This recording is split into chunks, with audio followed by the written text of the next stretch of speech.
తెలంగాణ ప్రజలు ఎప్పుడెప్పుడా అని ఎదురు చూస్తున్న సన్నాల రకం బియ్యం రేషన్ షాపు ద్వారా పంపిణీ చేయడానికి రంగం సిద్ధమైంది. తెలంగాణ అసెంబ్లీ ఏర్పడిన తర్వాత రెండోసారి ప్రవేశపెట్టిన బడ్జెట్‌లో సన్న బియ్యాలకు సంబంధించి భట్టి విక్రమార్క స్పష్టమైన ప్రకటన చేశారు. రైతులకు రూ. 500 బోనస్ చొప్పున చెల్లించడం జరుగుతుందని, ఇప్పటికే 1,200 కోట్లు చెల్లించామని ఆయన స్పష్టం చేశారు. అదేవిధంగా 1,800 కోట్లు సన్న బియ్యాలు పండించే రైతులకు బోనస్ ఇవ్వడానికి నిధులు కూడా కేటాయించారు. దీంతో సన్న బియ్యాలు పంపిణీకి రంగం సిద్ధమైంది. గత సంవత్సరంతో పోలిస్తే సన్న బియ్యాలు పంపిణీ బాగా పెరిగింది. రూ. 500 బోనస్ ఎప్పుడైతే చేస్తామని ప్రకటించారో ప్రభుత్వం, అప్పటి నుండి రైతులు సన్న బియ్యం సాగు పట్ల ఆసక్తి చూపించారు. 25 లక్షల ఎకరాల్లో మాత్రమే సాగయ్యే సన్నాలు ఈసారి 40 లక్షల ఎకరాలకు పెరిగింది. దాంతో సన్నాలు దిగుబడి శాతం బాగా పెరిగింది. గత సంవత్సరం పోతే సుమారు 50% వరకు దిగుబడి పెరిగిందని చెప్తున్నారు. రాష్ట్రంలో సుమారుగా 90 లక్షల రేషన్ కార్డులు ఉన్నాయి. వాటిలో సభ్యులుగా 2,20,00,000 మంది వరకు సభ్యులుగా ఉన్నారు. వీళ్ళందరికీ బియ్యం అందించాలంటే 1,75,000 టన్నుల నుంచి 2,00,000 టన్నులు అవసరం అవుతాయి. అంటే సంవత్సరానికి 24 లక్షల టన్నులు అవసరం. అయితే ప్రస్తుతం సేకరిస్తున్న ధాన్యం చూస్తే ఆ స్థాయికి లేదు. అంటే ప్రస్తుతం వానాకాలం సంబంధించి సన్నబియ్యాల దిగుబడి బాగా పెరగడంతో మిల్లింగ్ కూడా బాగానే జరిగింది. మిల్లింగ్ సుమారుగా 34 లక్షల వడ్లని మిల్లింగ్‌కి పంపించడం జరిగింది. అధికారులు ప్రత్యేక శ్రద్ధతోటి ఆ మిల్లింగ్ చేయడానికి ప్రత్యేక ఆదేశాలు జారీ చేశారు. దాంతో సుమారుగా 16 లక్షల టన్నుల వరకు సన్న బియ్యం ఇప్పుడు గోదాములో సిద్ధంగా ఉంది. ఈ బియ్యాన్ని పంపిణీ చేయడానికి ముహూర్తం ప్రకటిస్తే చాలు అప్పటి నుంచి పంపిణీ చేయడానికి పౌర సరఫరాల శాఖ సిద్ధంగా ఉంది. ఆల్రెడీ రేషన్ కార్డుల దుకాణాలకు కూడా సమాచారం అందింది. సన్న బియ్యాలు అందిస్తామని చెప్పేసి ప్రభుత్వం స్పష్టంగా ప్రకటించడం జరిగింది. ఈ మేరకు ఇప్పుడున్నటువంటి 16 లక్షల ఈ మేరకు ప్రస్తుతం ఉన్నటువంటి 14 లక్షల టన్నుల బియ్యాన్ని పంపిణీ చేస్తే 6 నెలల వరకు ఎలాంటి ఢోకా ఉండదు. పంపిణీ సాఫీగా సాగుతుంది. ఆ తర్వాత ఇప్పుడు ప్రస్తుతం యాసంగి చూస్తే యాసంగిలో కూడా ఆ పంపిణీ ప్రస్తుతం చూస్తే యాసంగిలో కూడా దిగుబడి బాగా పెరిగింది.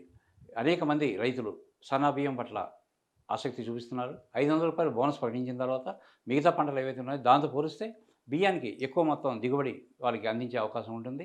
అదేవిధంగా దొడ్డు బియ్యం పండించేటప్పుడు సరిగ్గా వాళ్ళకి కావాల్సిన మేరకి ఖర్చుకు సరిపడా మొత్తం వచ్చేది కాదు. ప్రభుత్వం ప్రకటించిన మొత్తం కూడా చాలా తక్కువగా ఉండేది. ఎప్పుడైతే రూ. 500 బోనస్ ప్రకటించారో రైతులు ఆసక్తి కనబరుస్తున్నారు. మరోపక్క మనం చూస్తే గతంలో అంటే ఇప్పటివరకు కూడా దొడ్డు బియ్యమే మనకి రేషన్ షాప్‌లో పంపిణీ చేస్తున్నారు. రేషన్ షాప్‌లో దొడ్డు బియ్యం పంపిణీ చేసినప్పుడు ఇటు వినియోగదారులు కూడా ఆసక్తి చూపించేవారు కాదు. దాంతో చాలా ఇబ్బందులు ఉండేవి. ఈ రేషన్ కార్డుదారులు ఎవరైతే ఉన్నారో ఆ బియ్యం ఇంటికి తీసుకెళ్ళి వండుకునే అవకాశం ఉండకపోవడంతోటి ఆ బియ్యాన్ని బ్లాక్ మార్కెట్‌లో అమ్మడం జరిగేది. చాలా వరకు ఇప్పుడు పంపిణీ అవుతున్న బియ్యంలో 70-80% బ్లాక్ మార్కెట్ జరుగుతుందని అధికారులే చెప్తున్నారు.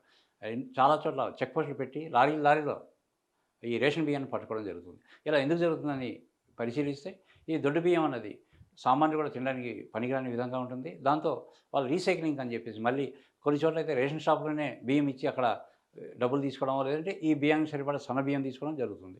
ఇలాంటి పరిస్థితులను అరికట్టడానికి తెలంగాణ ప్రభుత్వం అధికారంలోకి వచ్చిన తర్వాత కాంగ్రెస్ ప్రభుత్వం దీన్ని దృష్టి సారించి సన్నాలు పంపిణీ చేయాలన్న దృక్పథంతో ముందుకెళ్ళింది. ఇప్పుడు అవి సానుకూల వాతావరణం చూపిస్తుంది. ఎప్పుడైతే 16 లక్షల టన్నుల బియ్యం సిద్ధంగా ఉందో ఆ బియ్యాన్ని పంపిణీ చేస్తున్నారు. ఈ బియ్యం పంపిణీ చేస్తే వినియోగదారులు కూడా ఆ బియ్యాన్ని ఇంటికి తీసుకెళ్ళి ఉపయోగించిన అవకాశం ఉంటుంది.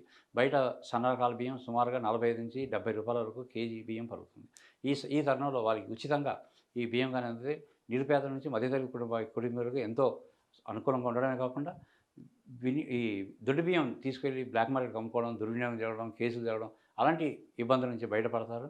ప్రధానంగా ఏంటంటే సామాన్యులకు ఇది ఎంతో ఆర్థికంగా కూడా వెసులుబాటుగా ఉంటుంది. సన్న బియ్యాల కోసం గతం నుంచి 2, 3 తేదీలని రాష్ట్ర ప్రభుత్వం ప్రకటించింది.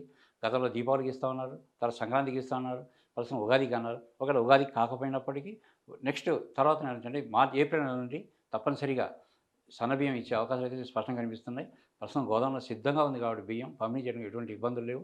మరోపక్క కేంద్ర ప్రభుత్వం ఇస్తున్న ఈ సబ్సిడీ కలిపి కూడా ప్రభుత్వం మీద కొంత భారం తగ్గే అవకాశాలు కనిపిస్తున్నాయి. దీంతో ఈ ఏప్రిల్ నెల నుంచి రేషన్ కార్డుపై రేషన్ బియ్యం ఇవ్వడానికి రంగం సిద్ధమైంది.